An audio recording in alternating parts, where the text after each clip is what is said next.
Queridos irmãos, a graça e a paz do Senhor Jesus, louvado seja o Senhor. Nós vamos dar continuidade ao nosso estudo dos profetas clássicos. O nosso propósito é conhecer os livros proféticos do Antigo Testamento. Nós hoje iremos para o estudo do livro do profeta Amós.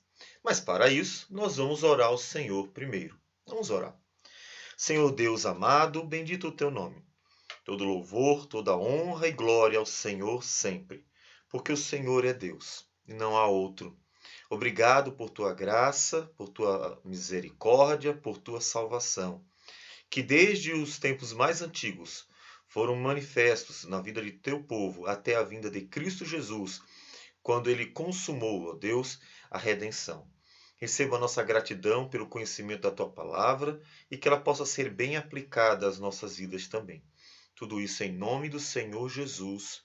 Amém, Senhor. Amém. Muito bem. Nós iremos estudar hoje o livro do profeta Amós, porque nós estamos seguindo, como nós falamos, a ordem cronológica dos livros proféticos. Nós começamos com Jonas, depois fomos para Isaías, Oséias e agora Amós. Sabendo que Isaías, Oséias, Amós e Miqueias, como nós estamos vendo no slide, eles profetizaram no mesmo período, que é o período que vai de Uzias até Ezequias. Portanto, nós teremos um contexto histórico só para todos estes 4 profetas. Nós precisamos, portanto, ler um pouco do livro para que já tenhamos um conhecimento inicial sobre o que nos diz o profeta Amós. Nós vamos fazer a leitura do capítulo 1 e também um pedaço do capítulo 2 até o versículo de número 8, para que a gente possa conhecer o contexto, inclusive histórico, deste livro. Diz assim a palavra do Senhor: palavras que em visão vieram a Amós, que era entre os pastores de Tecoa, a respeito de Israel, nos dias de Uzias, rei de Judá, e nos dias de Jeroboão, filho de Joás, rei de Israel, 2 anos antes do terremoto. Ele disse: o Senhor rugirá de Sião, e de Jerusalém fará ouvir a sua voz. Os prados dos pastores estarão de luto, e secar-se-á o cimo do Carmelo. Assim diz o Senhor: por 3 transgressões de Damasco e por 4 não sustarei o castigo, porque trilharam a Gileade com trilhos de ferro. Por isso meterei fogo à casa de Azael, fogo que consumirá os castelos de Ben-Hadad. Quebrarei o ferrolho de Damasco e eliminarei o morador de Biqueate-Aven, e ao que tem o cetro de Bet-Eden. E o povo da Síria será levado em cativeiro a Quir, diz o Senhor. Assim diz o Senhor: por 3 transgressões de Gaza e por 4 não sustarei o castigo, porque levaram em cativeiro todo o povo, para o entregarem a Edom. Por isso meterei fogo aos muros de Gaza, fogo que consumirá os seus castelos. Eliminarei o morador de Asdod e o que tem o cetro de Asquelon, e volverei a mão contra Ecrom, e o resto dos filisteus perecerá, diz o Senhor. Assim diz o Senhor: por 3 transgressões de Tiro e por 4 não sustarei o castigo, porque entregaram todos os cativos a Edom e não se lembraram da aliança de irmãos. Por isso meterei fogo aos muros de Tiro, fogo que consumirá os seus castelos. Assim diz o Senhor: por 3 transgressões de Edom e por 4 não sustarei o castigo, porque perseguiu o seu irmão à espada e baniu toda a misericórdia, e a sua ira não cessou de despedaçar, e reteve a sua indignação para sempre. E por isso meterei fogo a Temã, fogo que consumirá os castelos de Bosra. Assim diz o Senhor: por 3 transgressões dos filhos de Amon, e por 4 não sustarei o castigo, porque rasgaram o ventre às grávidas de Gileade, para dilatarem os seus próprios limites. Por isso meterei fogo aos muros de Rabá, fogo que consumirá os seus castelos, com alarido no dia da batalha, com turbilhão no dia da tempestade. O seu rei irá para o cativeiro, ele e os seus príncipes juntamente, diz o Senhor. Assim diz o Senhor, por 3 transgressões de Moabe, e por 4 não sustarei o castigo, porque queimou os ossos do rei de Edom até os reduzir a cal. Por isso meterei fogo a Moabe, fogo que consumirá os castelos de Queriote. Moabe morrerá entre grandes estrondo, alarido e som de trombeta. Eliminarei o juiz do meio dele, e a todos os seus príncipes com ele matarei, diz o Senhor. Assim diz o Senhor, por 3 transgressões de Judá e por 4 não sustarei o castigo, porque rejeitaram a lei do Senhor e não guardaram os seus estatutos.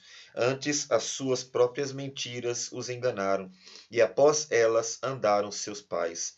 Por isso meterei fogo a Judá, fogo que consumirá os castelos de Jerusalém. Assim diz o Senhor, por 3 transgressões de Israel e por 4 não sustarei o castigo, porque os juízes vendem o justo por dinheiro e condenam o necessitado por causa de um par de sandálias. Suspiram pelo pó da terra sobre a cabeça dos pobres e pervertem o caminho dos mansos. Um homem e seu pai coabitam com a mesma jovem, e assim profanam o meu santo nome. E se deitam ao pé de qualquer altar, sobre roupas empenhadas, e na casa do seu Deus bebem o vinho nos que foram multados. Pois bem, creio que esses 2 capítulos, ainda que não tenham sido lidos por inteiro, o capítulo 2 não lemos todo, eles já mostram o contexto que o Amós está vivendo, um contexto ruim, muito ruim, de pecados não só de Israel e Judá, no caso pensando em tribos do norte e tribos do sul, mas pecados de outros povos também. Isso nos faz lembrar o Salmo de número 7, versículo 11 a 13, que diz assim: Deus é justo juiz, Deus que sente indignação todos os dias. Se o homem não se converter, afiará Deus a sua espada, já armou o arco, tem-no pronto. Para ele preparou já instrumentos de morte, preparou suas setas inflamadas. Deus, em sua ira, destruirá, castigará esses povos. Vários povos são mencionados, mas o livro ele se dirige especialmente para o povo de Israel, tanto tribos do norte quanto tribos do sul, mas principalmente se referindo às tribos do norte, ao altar de Betel, onde o povo dizia adorar a Deus, mas fazia seus sacrifícios junto ao sincretismo religioso que eles aderiram a partir da influência de outros povos, né? Eles não só tinham altares em todos os lugares, mas também tinham cultos oferecidos a todo tipo de deus estranho, deuses das nações ao seu redor. Então, mas para nós entrarmos no livro, vamos pegar a introdução que começa com o seu autor. Quem é Amós? Nós colocamos aí o nome dele. Quem foi o profeta Amós? O nome de Amós provavelmente significa aquele que carrega um fardo, porque o termo Amás, que nós colocamos em vermelho, é carregar ou levar. É interessante ver nesses 2 versículos que nós colocamos, o Salmo 68, versículo 19 e Isaías 46:3, uma certa relação, sim, que com o nome Amós e aquilo que inclusive Deus já está falando em Amós, que é o peso que Israel era para Deus por causa de todos os seus pecados. Veja que diz assim o Salmo: Bendito seja o Senhor que dia a dia leva nosso fardo, ele carrega nosso fardo, que de fato era Israel para Deus. Deus é a nossa salvação. Deus carrega. Vem do verbo amás, de onde parece-nos sim que vem o nome Amós.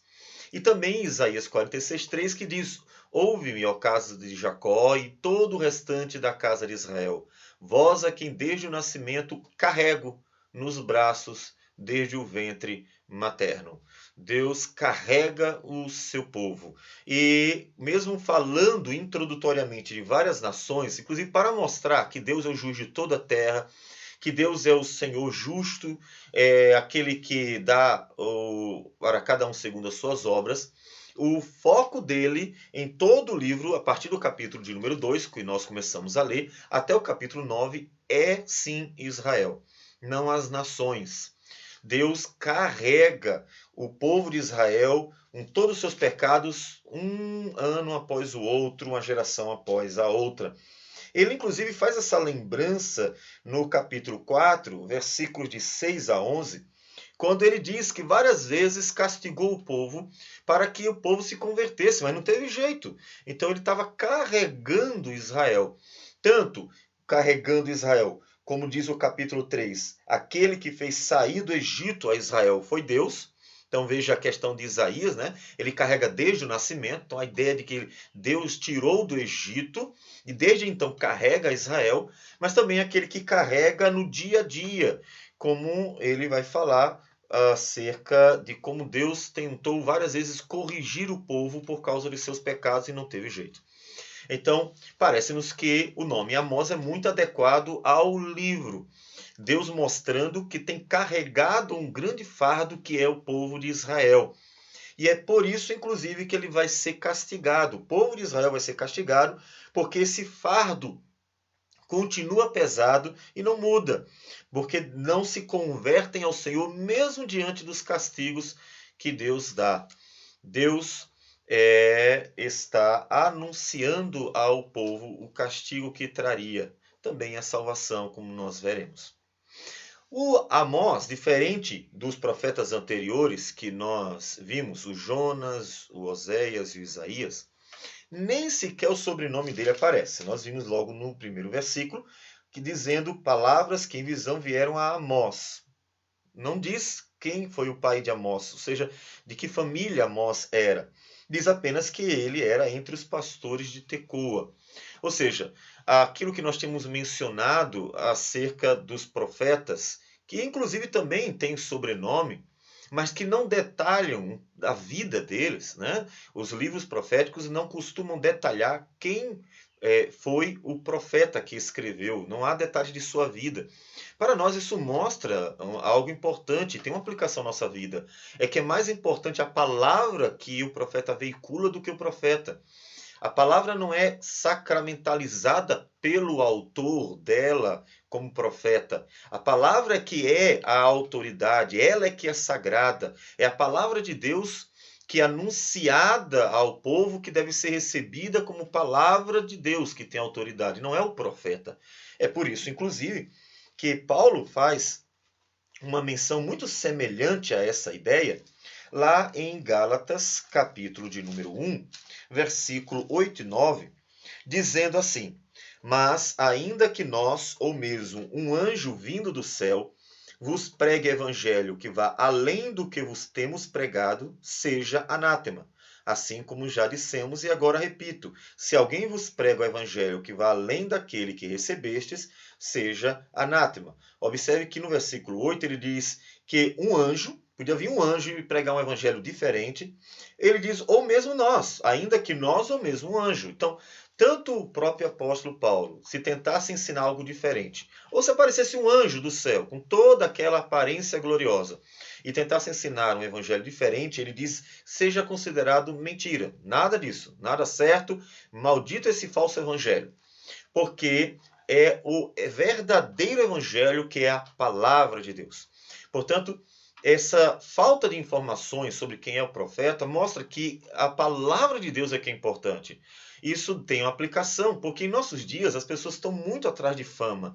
Tanto aqueles que querem ser idolatrados, vivem buscando títulos e fama. Às vezes aquele título nem significa muita coisa, porque há pessoas com menos títulos ou nenhum título que sabe mais do que aquele que tem título. Mas o título chama atenção, né, para si. Olha, o doutor falando de tal, olha, o cicrano, e assim vai. Mas aquilo não significa exatamente que aquela pessoa possua algo a mais. Nem sempre, nem sempre. Às vezes sim, mas nem sempre. E há outros que buscam esses, são aqueles que vão atrás de quem tem fama, sejam cantores famosos, sejam pregadores famosos. Então, esse é um período da fama, a idolatria ao nome afamado. Isso tem sido muito comum e é um problema, é um perigo, porque inclusive, e nós testemunhamos por já termos visto isso, pessoas terminam deixando de ir em busca da verdade para defender aquilo que pessoas famosas falam, o que faz com que a palavra de Deus termine ficando em segundo plano, o que obviamente é um problema muito grande para a igreja do Senhor Jesus. Então, portanto, nem sequer o nome da família de Amós nós temos, mas sabemos que o que ele está falando é palavra de Deus. E é interessante que ele é um pastor. Lá no capítulo 7, versículo 14, ele vai dizer acerca dele mesmo. Respondeu Amós e disse a Amazias: eu não sou profeta. Então, ele não fazia parte daquele colegiado de profetas, nem discípulo de profeta. Veja que ele nem era aprendiz de profeta, mas boieiro e colhedor de sicômoros. Então, ele não fazia parte daquele colegiado de profetas, mas Deus o chamou mesmo assim. Isso é que é interessante. Ele é chamado dentre o povo. Ele não foi um homem que se preparou para isso. Deus simplesmente o tirou de onde ele estava. Ele estava trabalhando como um boieiro, ele estava vivendo a vida dele como colhedor de sicômoros, e Deus de repente o chama. E isso é interessante porque o próprio Amazias tenta calar o Amós. Ora, pois, ouve a palavra do Senhor. Tu dizes: não profetizarás contra Israel, nem falarás contra a casa de Isaque. E tenta calar o profeta. E isso eles fizeram com vários profetas. E Deus vai e chama um homem comum. E isso parece nos comunicar algo. Algo semelhante ao que nos diz Lucas 19, versículos 39 a 40. Que diz assim: ora, alguns dos fariseus lhe disseram a Jesus, em meio à multidão: mestre, repreende os teus discípulos, porque eles estavam aclamando Jesus indo para Jerusalém, e então eles estão querendo que ele repreenda os discípulos que aclamavam Jesus. Mas ele lhes respondeu: asseguro-vos que se eles se calarem, as próprias pedras clamarão. Parece-nos que a ideia é semelhante. Calaram os profetas. Eu chamei um homem qualquer para falar a minha palavra, porque a minha palavra vai ser pronunciada. Ninguém pode calar. Se matarem os profetas, levantarei mais profetas, levantarei qualquer homem, nem que as pedras clamem contra este povo, mas eu falarei a minha palavra. Ninguém calará os meus profetas. Ninguém me impedirá de falar o que eu tenho a dizer. Então parece-nos que a ideia dele ter escolhido, Deus ter escolhido um pastor de Tecoa, uma das ideias seria esta: mostrar que Deus não pode ser calado. Deus vai falar ao seu povo, Deus vai anunciar a sua palavra e ninguém poderá impedir isso. Nem que ele levante de qualquer lugar aquele que vai clamar, que vai falar a palavra de Deus. Todavia, parece-nos que uma segunda ideia também é interessante ser observada. É que Deus fala por boca de um pastor, alguém que cuida, ou seja, carrega, né, um rebanho, carrega o fardo do rebanho, está sempre com ele, porque não é fácil. É só lembrar de Jacó falando sobre o seu trabalho. Jacó diz que passava noites e dias em claro, e tanto o frio da noite quanto o calor do dia, e isso foi um trabalho árduo para ele, pastoreando as ovelhas de Labão. Então, é por boca de um pastor que Deus fala, porque Deus é pastor de Israel. O livro vai falar sobre Israel e mostra que Deus tem um conhecimento muito claro sobre a situação social do povo, que é o principal foco do livro de Amós, e também sobre os outros pecados que o povo cometia. Sabia o que tinham feito com o povo também, ou contra o povo, né? Que é o capítulo 1 que nós vimos. Todos os males que povos fizeram a Israel: Damasco, Gaza, Asdod, Asquelon, Ecrom, Tiro, Edom e Amon e Moabe. E Deus mostra que ele tem conhecimento de tudo. Ele é o pastor de Israel. Então parece-nos que Deus tanto mostra que ninguém pode calá-lo, como tentaram calar os profetas, como também que Deus é o pastor de Israel. E ele fala como pastor para Israel. Fala partir de um homem, né, por meio de um homem, de uma cidade fortificada de Tecoa. Ou seja, de uma cidade que era para proteger Jerusalém. Ele fala por meio de um homem que vem de uma cidade segura. É o Deus que é o pastor de Israel. É o Deus que é o pastor. Então, essa semelhança com a vida do profeta, em geral, não deve ser considerado vã. Normalmente Deus faz de propósito. E esse é um fator importante para entender o Antigo Testamento e até excluir certas interpretações equivocadas. É que Israel, as gerações e a vida dos profetas, aquilo que acontecia, deve ser entendido como um cenário que Deus escolheu para revelar a sua vontade. É ali que ele revela a natureza dele, inclusive, porque Deus vai mostrando o ser dele, seus atributos, por meio das situações em que ele vai falando contra ou vai anunciando a salvação, ele vai revelando a si mesmo e vai mostrando também a nossa natureza e nisso vai anunciando a sua redenção. Portanto, tudo que vai acontecer no Antigo Testamento deve ser entendido como um cenário que Deus usa para revelar a sua vontade. Não podemos focar no cenário como se fosse o principal, o coração, ou mesmo a nação de Israel. Israel nunca foi o coração da palavra de Deus. O propósito não era Israel, mas foi um importante instrumento, né? Paulo vai dizer em Romanos que eles têm uma grande vantagem em ser judeus, porque Deus quis escolhê-los para ser os instrumentos, para ser instrumento para anunciar a palavra, para trazer Jesus. Então é o cenário, é o instrumento, é o meio, não é o alvo, não é o coração, mas é o instrumento para isso. E veja que em Amós, Deus vai inclusive chamar as mulheres ricas, né, e os seus maridos ricos, que faziam injustiça, enriqueceram injustamente, chama de vacas de Bazã.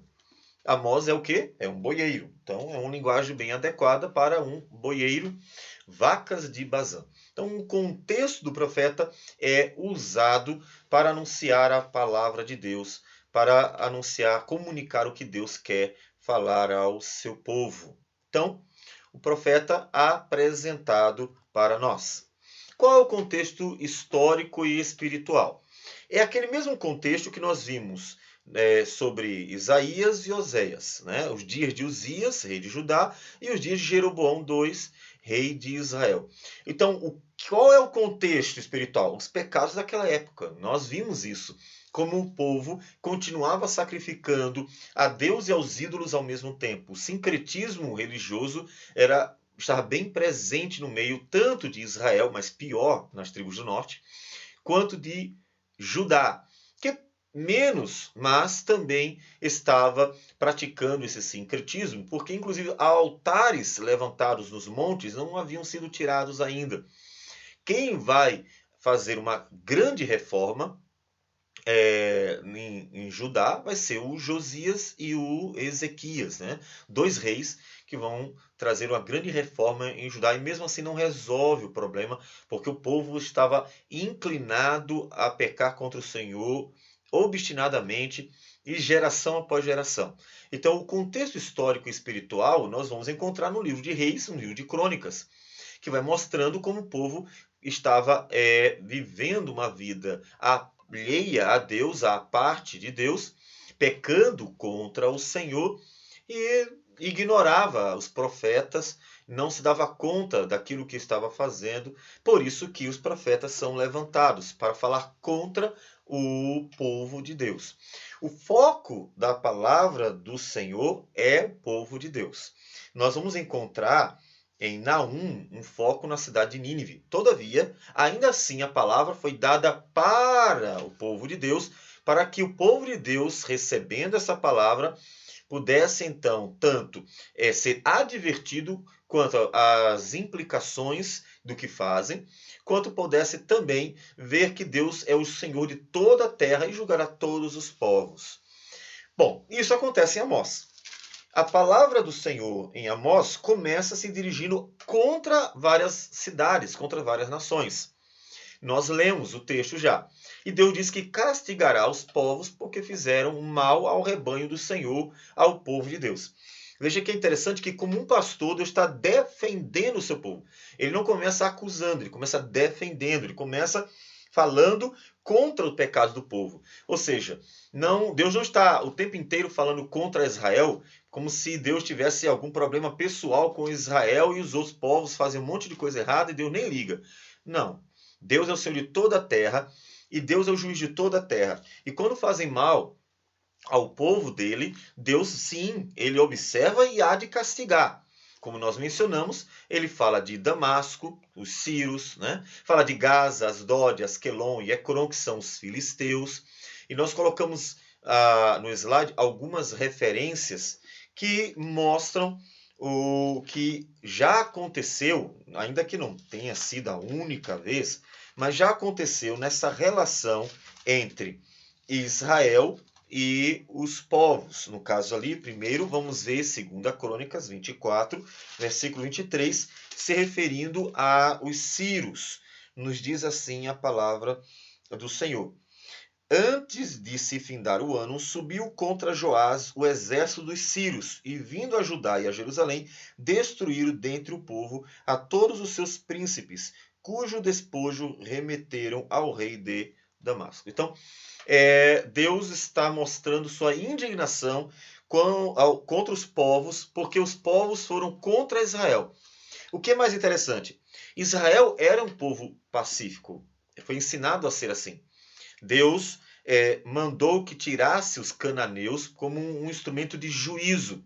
Mas Israel, uma vez que habitasse na terra, não deveria viver em guerra com os povos. Essa não era a ideia. Porque uma vez que recebeu a terra como herança, agora viva em paz nessa terra como herança. Se nenhum povo mexesse com Israel, Israel não mexeria com nenhum povo. Ou seja, Israel seria um povo pacífico. Essa seria a ideia. Não havia uma intenção, como por exemplo, nós temos o Império Assírio, o Império Babilônico, o Império Medo-Persa, o Império Grego e assim o Império Romano. E esses impérios, eles foram crescendo. Ou seja, os povos queriam cada vez mais ampliar as suas terras, o seu poder. Povos de guerra. Eles não se satisfaziam com o que tinham. Cada um tinha sua terra original.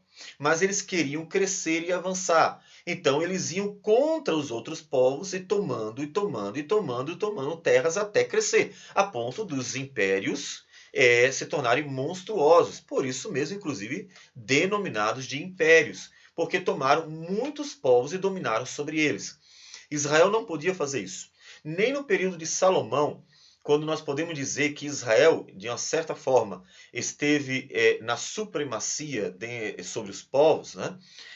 Não houve uma tentativa de dominar sobre todas as nações. Não houve uma tentativa de conquistar todas as terras, mas houve uma relação de firmeza em que mostrou que Israel tinha capacidade de se defender e também uma relação pacífica. Vários povos mantinham negociações com Salomão. Tanto é que Salomão casou com mulheres de vários povos, mostrando uma aliança entre o rei e as outras nações. Israel era um povo pacato. Todavia, os outros povos não. Vários povos, inclusive esses que nós mencionamos, tentaram conquistar Israel várias vezes. E Deus vai falar contra eles, porque eles, em vez de se manterem onde estavam, eles tentavam avançar conquistando Israel. É claro que quando se fala dos filisteus, no caso de Gaza, Asdod, Asquelon e Ecrom, tem um problema. É que os filisteus, eles habitavam em Canaã. E foi Israel quem chegou por ordem do Senhor. Portanto, a guerra entre os filisteus e Israel era uma guerra contínua. Todavia, depois que as guerras iniciais aconteceram, o povo de Israel também se acalmou e parou de estar indo atrás de conquistar o tempo inteiro as outras terras. Várias vezes foram instigados pelos filisteus a entrarem em guerra contra eles. Também Tiro, né, a cidade de Tiro. Isaías é quem vai falar bastante no capítulo 23 sobre o orgulho e a arrogância do rei de Tiro. E eles também entraram algumas vezes em choque com Israel. Só que Israel, na época de Davi e de Salomão, teve paz com Tiro. Então, Tiro deveria lembrar da sua história de paz com Israel. Foi exatamente Irão, rei de Tiro, que ajudou tanto Davi quanto Salomão na questão da construção do templo, a aquisição de material para a construção. E havia, portanto, uma boa relação entre eles. Mas gerações posteriores começaram a, por causa de orgulho e arrogância, que Deus vai condenar em Isaías 23, a tentar conquistar Israel, entrando em conflitos contra o povo. Temos também ainda Amon e Moabe, os amonitas e os moabitas, que vão contra Israel e vão impedir, inclusive, tentar impedir Israel de conquistar a terra de Canaã. E Deus se aborrece contra eles por causa disso, porque eles não precisavam fazer isso. A terra dos amonitas e dos moabitas não havia sido dado para Israel. E Israel deixou claro que ele teria paz com eles, mas eles, mesmo assim, não escutaram. Então são povos que entram em conflito com Israel desnecessariamente. Não precisava. Não foi Israel que foi lá e entrou em conflito e eles estavam só se defendendo. Não. Eles é que desnecessariamente vão entrar em conflito contra o povo de Israel. Ainda mais um povo de Edom, os edomitas, que aí tem uma questão mais íntima. É que os edomitas, eles são irmãos dos israelitas. Porque Edom é o Esaú, assim como Israel é Jacó. Portanto, é um povo que tem um parentesco. Mas, quando povos vinham contra Israel, os edomitas se aproveitavam para saquear, eles entravam também no conflito e ajudavam a enfraquecer o povo e a prejudicá-lo, destruí-lo e fazer mal. E Deus se aborrece muito por ver os edomitas, que também não estavam sendo atacados por Israel, porque não era uma terra dada ao povo, e mesmo assim eles estavam fazendo isso, entrando em conflito e matando o povo de Deus desnecessariamente. Então, Deus castigará esses povos. Isso mostra que Deus está cuidando do seu povo como um bom pastor, que com o seu bordão, o seu cajado, vai conduzindo o seu povo e também protegendo, ajudando quando os lobos vorazes vêm. Esses povos aqui, Damasco, ou os sírios, os filisteus, os habitantes de Tiro, os amonitas, moabitas e também os edomitas, eles estão como lobos vindo para atacar Israel. Isso tem acontecido com frequência. E Deus então vai enchendo a medida, vai se enchendo a medida da iniquidade deles. Deus vai dizendo assim: olha, está chegando por aqui, olha, não dá mais, não dá mais. Vocês não param de fazer isso. E Deus diz então: vou castigar vocês, porque vocês não param de fazer aquilo que eu não me agrado, que eu não gosto. Inclusive porque profetas já haviam falado sobre isso e a literatura hebraica já era conhecida, os profetas eram conhecidos. Vários profetas ficaram conhecidos em outras cidades, em outros reinos, porque inclusive profetizaram contra eles, no caso, por exemplo, do Jonas, que foi a Nínive. Então os povos sabiam muito bem, não eram ignorantes não, sabiam muito bem quem era Israel, o que Deus tinha feito por Israel e através de Israel, como nós vamos ver, por exemplo, na luta contra Amon e Moabe, em que eles louvam ao Senhor no período do rei Josafá, e Deus sozinho vai lá e destrói. Diz o texto que todos os povos ao redor temeram Israel, porque viu que Deus lutava por Israel. Então, esses fatos ficaram conhecidos. E mesmo assim, eles não deixaram de lutar contra o povo de Deus, sabendo que era o povo de Deus, o povo que Deus ama e o povo que Deus estava defendendo. Portanto, toda a luta contra Israel era também uma afronta ao Deus de Israel, porque é uma forma de dizer que Deus não era capaz de livrar Israel das mãos dos adversários. E por isso, ousadamente, tentavam destruir o povo de Deus. Portanto, uma luta contra o próprio Deus. Só que, apesar do povo ao redor de Israel ter pecado, feito mal, e Deus falar contra, o coração do livro, que é direcionado a Israel, ele fala que pior fez Judá e Israel. Eles fizeram pior porque eles conheciam a Deus. E eles rejeitaram o seu Deus, se tornando um fardo pesado para Deus carregar. Ou seja, os outros povos tinham até um conhecimento por ter uma informação, saber o que Deus estava fazendo. Mas Israel tinha, de uma certa forma, um relacionamento. Israel tinha visto os profetas, andado com os profetas, ouvido a palavra direta dos profetas, visto os milagres de Deus, sido alvo das bênçãos de Deus. Portanto, o Judá e Israel fez pior, porque negligenciou, abandonou completamente aquele que estava andando com eles, Deus. Então fizeram pior porque rejeitaram a lei do Senhor e praticaram todo tipo de injustiça social.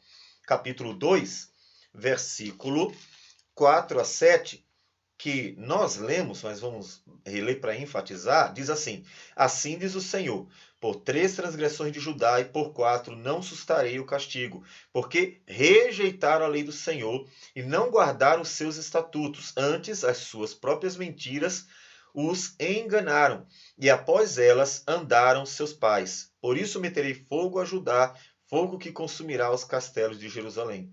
Assim diz o Senhor, por 3 transgressões de Israel e por 4 não sustarei o castigo, porque os juízes vendem o justo por dinheiro e condenam o necessitado por causa de um par de sandálias. Suspiram pelo pó da terra sobre a cabeça dos pobres e pervertem o caminho dos mansos.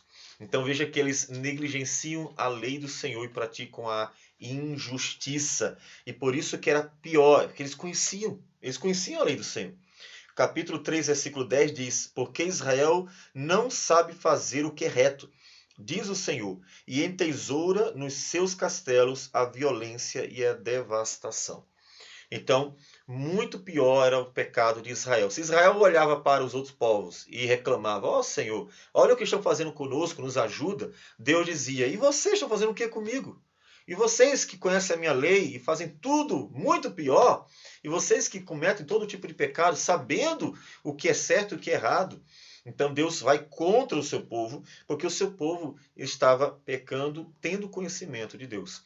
Eles também rejeitaram ao Senhor para servir a ídolos. O versículo 8 do capítulo 2 diz: E se deitam ao pé de qualquer altar sobre roupas empenhadas, e na casa do seu Deus bebem o vinho dos que foram multados. Então, eles não só estavam rejeitando a lei do Senhor e praticando a injustiça, mas rejeitando a adoração ao Senhor para adorar a ídolos. Então Deus estava muito revoltado com o povo. Por isso que profeta após profeta vai se levantar contra o povo com muita razão. Porque se os povos pecavam contra Deus, pior era Israel, Judá, porque tendo conhecimento de Deus e vendo todas as maravilhas de Deus, ainda abandonava Deus, abandonava a lei do Senhor para pecar igual ou pior do que os povos ao seu redor. Então, a escolha de Israel não deveria ser considerado, como eles terminavam tratando, como apenas um benefício, mas como também uma responsabilidade maior. A questão é que quanto maior as bênçãos, maior também a responsabilidade. Capítulo 3 diz assim: Ouvi a palavra do que o Senhor fala contra vós, outros filhos de Israel, contra toda a família que ele fez subir da terra do Egito, dizendo: De todas as famílias da terra, somente a vós outros vos escolhi. Portanto, eu vos punirei por todas as vossas iniquidades. Primeiro, eles haviam sido escolhidos, então eles eram mais responsáveis. Eles tinham conhecimento de Deus e desprezaram a Deus. Não podia ser assim. Também, capítulo 4, versículo 1, diz: Ouvi esta palavra, vacas de Bazã, que estáis no monte de Samaria, oprimis os pobres, esmagais os necessitados, e dizeis a vosso marido: dá cá e bebamos. Eles tinham a santa lei de Deus, mas praticavam só injustiças.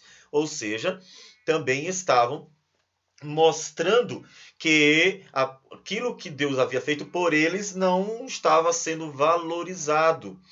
E, tendo sido castigados várias vezes por causa dos seus pecados, eles não se arrependeram. E aí entra aquele versículos que nós mencionamos por cima, que é o capítulo 4, versículos 6 a 11, que diz assim: Também vos deixei de dentes limpos, seja, sem comida, em todas as vossas cidades, e com falta de pão em todos os vossos lugares. Contudo, não vos convertestes a mim, disse o Senhor. Veja, Deus castigou, Deus trouxe fome para que o povo visse que estava pecando contra Deus, como um pai que castiga seu filho, para que ele perceba que aquilo que ele está fazendo é errado, não é certo, não é bom. Mas o povo não se converteu. Versículo 7 continua: Além disso, retive de vós a chuva 3 meses, ainda antes da ceifa, e fiz chover sobre uma cidade e sobre a outra não. Um campo teve chuva, mas o outro que ficou sem chuva se secou. Andaram 2 ou 3 cidades, indo a outra cidade, para beberem água, mas não se saciaram. Contudo, não vos convertestes a mim. Veja, eu trouxe mais castigo, mais problema. Não bastou o anterior, não foi suficiente, eles não se converteram, eles não mudaram. Então eu trouxe outro castigo. Aí Deus repete: mesmo assim, não se converteram a mim. E aí o versículo 9 continua: Feri-vos com o crestamento e a ferrugem, a multidão das vossas hortas e das vossas vinhas e das vossas figueiras e das vossas oliveiras, devorou o gafanhoto.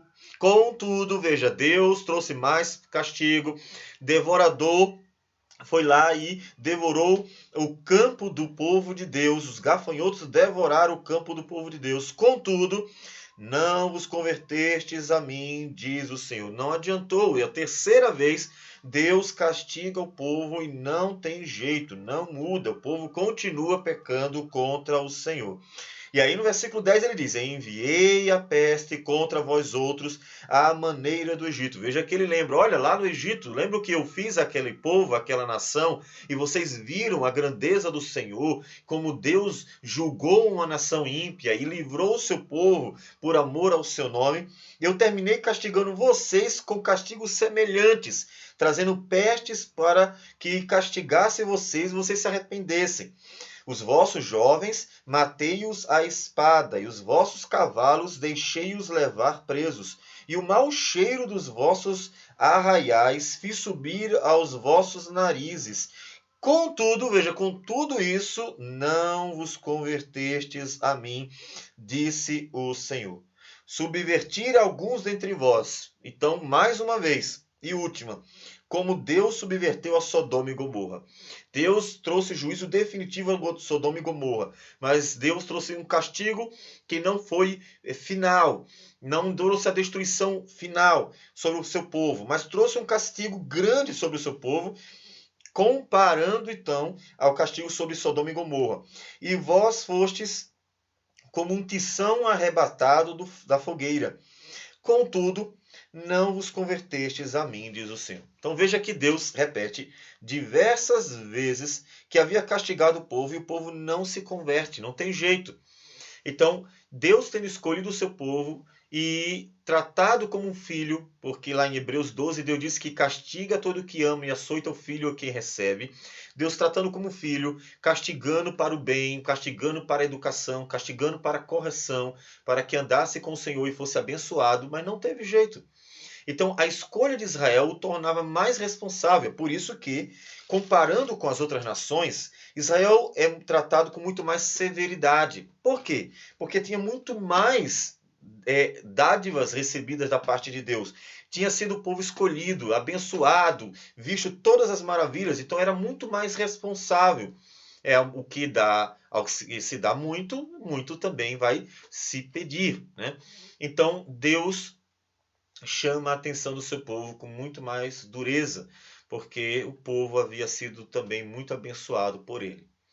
Deus mostra a grandeza de suas misericórdias, chamando o povo novamente ao arrependimento. E o fantástico é, depois de falar tudo isso, de mostrar como Deus estava irado contra o povo por ter pecado contra o Senhor todas as gerações, apesar de tudo que Deus fez, outra vez Deus mostra a grandeza de suas misericórdias. Veja que Deus está falando contra o povo, mas não deixa de anunciar também um chamado ao arrependimento, né, de chamar a uma nova vida para que pudesse ser abençoado. Capítulo 5, Deus vai falar sobre essa misericórdia, chamando o povo ao arrependimento. Versículo 6 diz: buscai ao Senhor e vivei. Então, olha, façam certo, busquem o Senhor, se arrependam, se convertam, e então vocês terão vida, eu não destruirei vocês. Observe como as misericórdias do Senhor são muito grandes. De fato, como ele disse, 1000 gerações Deus manifesta misericórdia. E ele vai fazendo isso uma geração após outra, apesar do povo merecer castigo. O versículo 14 diz: buscai o bem e não o mal, para que vivais. E assim o Senhor, o Deus dos exércitos, estará convosco, como dizeis. Então, se arrependam, e Deus estará com vocês. E versículo 15, ele diz: aborrecei o mal e amai o bem, e estabelecei na porta o juízo. Talvez o Senhor, o Deus dos exércitos, se compadeça do restante de José. Então havia uma esperança.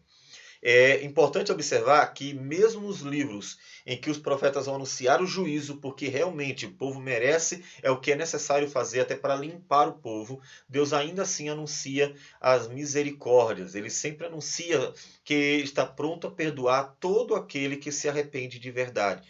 Isso tem grande aplicação para a nossa vida e conforto, porque Deus nos chama constantemente ao arrependimento e mostra que as misericórdias do Senhor, elas duram para sempre sobre aqueles que esperam nas suas misericórdias. E então, dentro desse assunto, Deus vai também criticar a atitude do povo, que em vez de buscar o arrependimento, termina buscando uma falsa esperança. E aí Deus diz, ó, Deus não se alegra com falsa esperança. O versículo 18 diz: ai de vós que desejais o dia do Senhor. Para que desejais vós o dia do Senhor? É dia de trevas e não de luz. Olha, o dia do Senhor para vocês não será coisa boa, não. Isso é uma falsa esperança. Vocês vivem constantemente a mentira, a injustiça, a maldade, o pecado de todas as formas. Como é que vocês vão esperar no dia do Senhor como se fosse acontecer coisas boas para vocês que só fazem coisas ruins, só fazem o mal? Então, Deus não se alegra na falsa esperança do povo. Deus também não deseja cultos aparentes. Não, nem me traga nada. Versículo 21 diz: aborreço, desprezo as vossas festas e com as vossas assembleias solenes não tenho nenhum prazer. Então Deus também diz: eu não quero culto, não é isso. O que eu quero é conversão, é mudança, é arrependimento, é nova vida. Então nem traga isso para cá. Eu não quero apenas cultos solenes, aparentes, que não são fruto de um coração sincero que realmente ama ao Senhor. E Deus rejeita então esses cultos aparentes. Deus não se agrada de sacrifícios vazios. O versículo 22 diz: e ainda que me ofereçais holocaustos e vossas ofertas de manjares, não me agradarei deles, nem atentarei para as ofertas pacíficas dos vossos animais cevados. Eu não quero isso. Eu não quero os sacrifícios que servem só para alimentar o ventre de vocês, tendo em vista que os sacrifícios eram um churrasco santo, sagrado, porque eles eram oferecidos a Deus, mas aquele que sacrificava, ele comia da carne, ele comia da carne que havia sido assada. Então era um churrasco, então saciava o ventre, alegrava também o povo, até porque ao comer, ele teria a alegria de saber que Deus o aceitou, né? Perdoou seus pecados, nessa tipologia que era o cordeiro em relação a Cristo. Né? E Deus diz, eu não quero isso, eu quero um arrependimento, eu quero conversão, eu não quero apenas sacrifícios vazios, né? Não me servem de nada. Até porque eles não eram a causa do perdão, eles eram tipológicos, eles eram figuras. O perdão estaria em Cristo, ele sim é o verdadeiro cordeiro, que Deus mesmo propiciou para si, que Deus mesmo escolheu para si, que Deus mesmo ofereceu para si mesmo para a remissão dos pecados. E Deus aborrece a vã confiança. Capítulo 6, versículo 3 a 6, e o 9 e 10 diz assim: Vós que imaginais estar longe o dia mau e fazeis chegar o trono da violência, que dormis em camas de marfim, e vos espreguiçais sobre o vosso leito, e comeis os cordeiros do rebanho e os bezerros do cevadouro, que cantais à toa ao som da lira e inventais como Davi instrumentos músicos para vós mesmos. Então, não adianta, não quero nada disso. Que bebeis vinho em taça e vos ungis com o mais excelente óleo, mas não vos afligis com a ruína de José. A alegria de vocês não expressa uma verdadeira confiança. Quem disse que Deus está se agradando de vocês? Nada disso serve para nada, porque a confiança de vocês é vazia, é vã. O que Deus tem em seu coração sobre vocês é ira, digamos assim. Deus está trazendo juízo, não alegria para vocês. No versículo de número 10 do capítulo 9 diz assim: todos os pecadores do meu povo morrerão à espada, os quais dizem, o mal não nos alcançará, nem nos encontrará. Então eles tinham uma falsa confiança. Então Deus critica essa falsa confiança deles. Por quê? Porque a verdadeira confiança está no Senhor. É Deus a salvação. E se Deus é a salvação e é a única salvação, lembrar de Jonas, né? Ao Senhor pertence a salvação. Lembrar do nome de Isaías, que significa exatamente ao Senhor pertence a salvação. Essa confiança na salvação do Senhor seria mostrada pelo arrependimento, pela confissão de pecados, pela manifestação de um compromisso e uma vida com Deus. E isso sim mostraria uma verdadeira confiança, uma verdadeira esperança. Por quê? Porque conhecia as misericórdias de Deus e então receberiam de Deus o perdão para viverem os seus dias com o Senhor, na presença do Senhor. Então Deus critica toda falsa esperança e confiança em uma salvação que Deus não anunciou, porque não havia arrependimento, não havia uma conversão a Deus verdadeira. Então, por isso, a ruína de Israel era certa. Não tinha outro jeito. Quem é que ia livrar Israel? Ninguém. Deus diz: eis que os olhos do Senhor Deus estão contra este reino pecador, e eu o destruirei de sobre a face da terra. Então, Deus afirma no livro de Amós que não tem jeito, vocês serão castigados. Por quê? Porque vocês não têm jeito, vocês não se arrependem, vocês não se convertem, vocês não mudam e só pioram cada vez mais. Então, a ruína de Israel era certa porque não havia conversão, não havia mudança. Não havia uma nova vida, não havia uma manifestação de nova vida neles. Todavia, é fantástico ver que apesar de tudo isso, Israel, com todos os seus pecados, tudo que fizeram de errado, todos os problemas que nós vemos naquela nação que recebeu as promessas de Deus, mesmo assim Israel não pode anular as promessas de Deus, pois o Senhor é fiel. E basta, e nós precisamos de fato, lembrar o que diz Paulo em 2 Timóteo, capítulo de número 2, versículo 13. Se somos infiéis, ele permanece fiel, ou seja, Deus permanece fiel, pois de maneira nenhuma pode negar-se a si mesmo. Ou seja, Deus não deixou a sua salvação. Deus não desistiu dela, daquele plano original, anunciado desde Gênesis 3,15. Por quê? Porque ele é fiel. O povo até que tentou, mas não podia impedir que Deus cumprisse sua promessa redentora.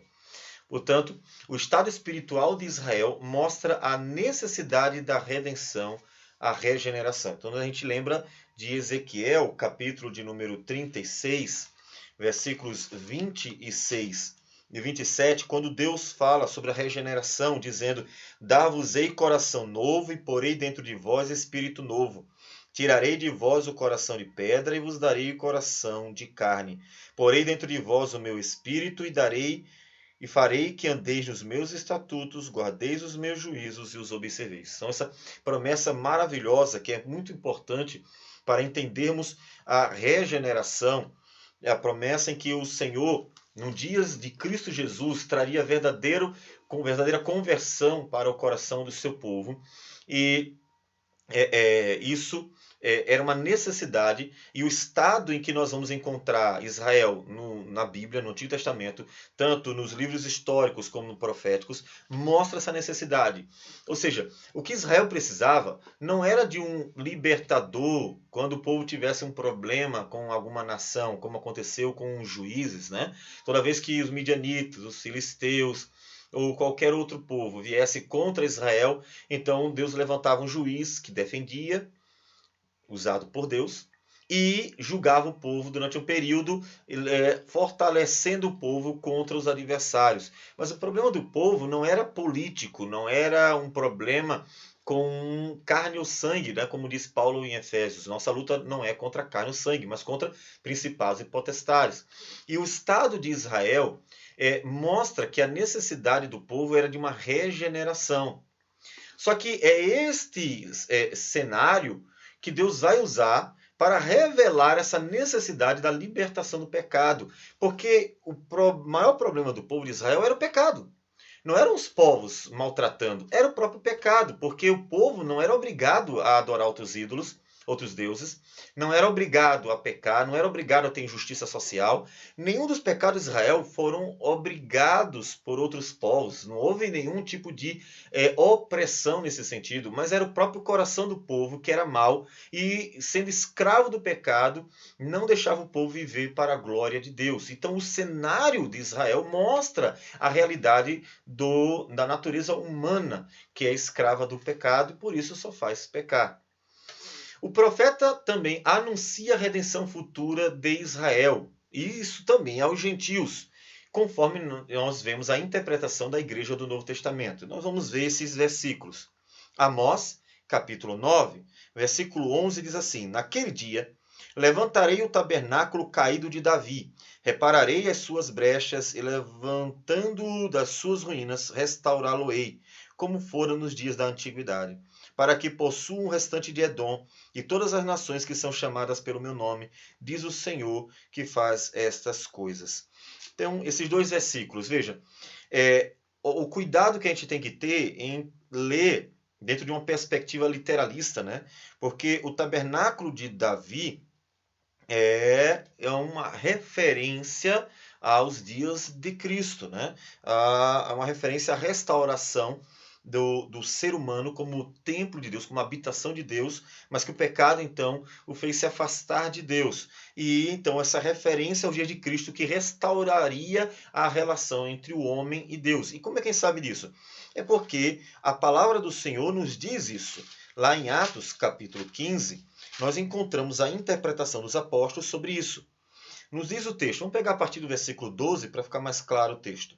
E toda a multidão silenciou, passando a ouvir a Barnabé e a Paulo, que contavam quantos sinais e prodígios Deus fizera por meio deles entre os gentios. Então, aí está em questão a ação de Deus no meio dos gentios, ou seja, pessoas que não eram circuncidadas, e os judaizantes estavam questionando isso, né? Por estarem pregando para gentios, para incircuncisos.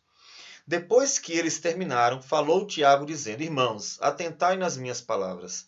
Expôs Simão como Deus primeiramente visitou os gentios, a fim de constituir dentre eles um povo para o seu nome. Conferem com isto as palavras dos profetas, como está escrito. E aí ele está citando exatamente Amós. Cumpridas estas coisas, voltarei e reedificarei o tabernáculo caído de Davi, e levantando-o de suas ruínas, restaurá-lo-ei, para que os demais homens busquem o Senhor e também todos os gentios sobre os quais tem sido invocado o seu nome. Diz o Senhor que faz estas coisas conhecidas desde século. Então veja que ele interpreta que a redenção em Cristo Jesus, que alcança tanto os judeus como os gentios, é anunciada por Amós, se cumpre ali naqueles dias. Então, o cumprimento de Amós, capítulo 9, versículo 11, quando fala da restauração do tabernáculo caído de Davi, se deu exatamente nos dias do Novo Testamento, quando Cristo Jesus restaura a nossa relação com Deus, tanto direcionado a judeus, como também a gentios, porque o profeta fala sobre as nações, sobre Edom e as nações, e ele faz uma leitura como sendo uma referência aos gentios, que são as nações. Então, a salvação anunciada por Amós é a salvação em Cristo Jesus. Então não temos que esperar outro cumprimento. Ah, vai se cumprir ainda e Deus vai restaurar Israel como nação? Não. Isso é besteira. Besteira, inclusive, porque ainda que Israel viesse a ter alguma glória diferenciada, em nada seria melhor do que a glória da redenção operada por Cristo Jesus, que trouxe uma restauração da relação entre o homem e Deus, e não só para judeus como para gentios. Nenhum cumprimento na nação de Israel pode ser considerado mais glorioso do que o próprio Senhor Jesus, do que a glória da obra redentora de Cristo Jesus. Então, portanto, o texto não é uma referência a Israel como nação, se referindo a algum período posterior, mas a salvação operada em Cristo Jesus. Se Israel foi beneficiado, com certeza, né? Porque os apóstolos, inclusive, eram todos judeus, mas também os gentios, como Amós falou sobre as nações. E Amós 9:11, em paralelo com Atos 15, nos mostra que não devemos ler as promessas redentoras dentro de uma perspectiva dispensacionalista literal, pois a redenção prometida desde Gênesis 3:15 aponta unicamente, irmãos, Israel era só um instrumento, era só o ambiente, o cenário que Deus quis usar para trazer Jesus. Houve glória nisso? É claro, Paulo diz, há uma grande glória nisso, porque eles podem dizer, olha, nós somos os instrumentos para a revelação da Escritura, para trazer Jesus, os patriarcas, eles são nossos, e assim o próprio Paulo vai dizer que a glória nos judeus em relação a terem sido esse instrumento. Mas o propósito do instrumento não tem um fim em si mesmo, mas apontar para Cristo, apontar unicamente para o advento de Cristo Jesus, no qual todas as nações hão de ser abençoadas com a redenção, ou seja, aqueles que se convertem ao Senhor de todas as nações, então tem o cumprimento da palavra profética redentora também na vida destes que se convertem. Pois bem, veja então que mesmo tendo tantas coisas para Deus condenar, ele não desiste porque ele é fiel à sua palavra, ele não deixa de cumprir as suas promessas. Isso deve ser para nós de grande conforto. Deus não deixa de cumprir suas promessas, apesar de nós. Como disse Paulo, ele continua fiel, mesmo quando nós somos infiéis. Então, mais algumas aplicações para nós. Deus julgará o mundo por todos os seus pecados. Portanto, devemos ter confiança e paciência. E o mundo é mau, muita coisa ruim, a gente se aborrece demais, mas calma, calma. Deus julgará os mundos, inclusive pela maldade feita a nós. Lá em Apocalipse 6, nós vemos uma visão celestial em que o povo de Deus está clamando por justiça. E o livro de Apocalipse vai mostrar a justiça feita, condenando o Império Babilônico, destruindo, inclusive, aqueles que tinham sido algozes do povo de Deus. Quem mais recebe benefícios e aptidões, mais é cobrado. Então, olha, Tiago 3:1, inclusive, nos fala sobre esse cuidado, porque muita gente quer títulos, inclusive, de doutor, muita gente quer glórias, muita gente quer vantagem, mas, olha, vem muita responsabilidade junto. Ele diz assim, Tiago 3:1, meus irmãos, não vos torneis muitos de vós mestres, sabendo que havemos de receber maior juízo. Então, é um peso que nós não escolhemos, porque no final das contas é Deus quem nos chama, como aconteceu com Amós, e posso dizer em relação a mim mesmo, e Deus cobrará também. Então, a gente deve fazer com temor e tremor, porque aí Deus também nos tratará com misericórdia. Mas se nós fazemos com arrogância e querendo aparecer, ou achando que isso é para nós glória, então Deus vai nos tratar de acordo com o que nós mesmos consideramos o que recebemos. Deus vai tratar com mais rigor, já que nos achávamos melhores do que os outros. Mas se nós nos achamos humildemente como iguais e até nos consideramos inferiores, vemos o peso e tratamos o ministério com humildade, mansidão e fazemos a obra com fidelidade e dedicação, Deus nos tratará com graça e misericórdia também. Então, quem mais recebe, mais será cobrado. É bom observar isso. Por isso Deus estava exigindo mais de Israel do que dos outros povos. A igreja deve ser instrumento para a construção de uma sociedade justa. Não tem como ser diferente. Um Brasil com mais de 40 milhões de cristãos, conforme se auto-intitula, e é um país corrupto do jeito que é, em todas as esferas, é uma vergonha absurda, absurda. É bem semelhante ao livro de Amós. A injustiça está dentro do povo de Deus, que faz o que Israel estava fazendo naqueles dias. Então, muitos cristãos e pouca justiça mostra que não está sendo sal e luz. Então, a nossa nação tem por obrigação ser uma nação mais justa do que as outras, porque tem um número de cristãos, pelo menos é o que se autodenomina, maior do que outras nações. Isso nos torna mais responsáveis. Então, nós precisamos nos esforçar para que a nação seja mais justa do que outras nações, inclusive.